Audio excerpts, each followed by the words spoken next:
राहुल सांकृत्यायन जी की पुस्तक वोल्गा से गंगा तक के पिछले एपिसोड में हम इसकी 19वीं कहानी सफदर को समाप्त कर चुके हैं, जिसके तहत हमने जाना कि गांधी की बहुत सी नीतियों से असहमत होने के बावजूद भी सफदर असहयोग आंदोलन में भागीदारी करने का निश्चय लेते हैं। इस निश्चय में उनका सहयोग शंकर और सकीना करते हैं।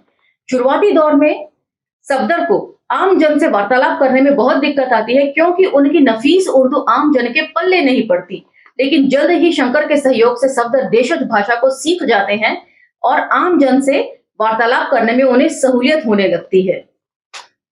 इसी दौरान जब ब्रिटिश सरकार सफदर और शंकर को पकड़कर जेल में बंद कर देती है, तब भी सकीना और शंकर की पत्नी की असहयोग आंदोलन में शिरकत जारी रहती है। उसके बाद हमने जाना कि किस तरीके से जेल का क्या वातावरण होता है।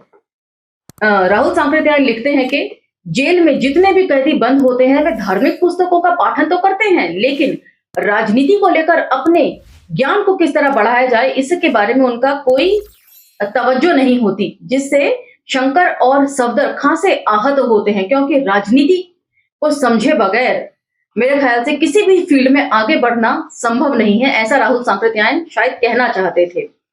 अंत में वे लिखते हैं कि किस तरीके से सफदर की बहस जो है एक गांधीवादी व्यक्ति के साथ होती है और दोनों के बीच में किस तरह का वार्तालाप होता है, विचारों का आदान प्रदान होता है। ये सब कुछ हमने पिछले एपिसोड में पढ़ा था और ये कहानी यहीं पर समाप्त की थी।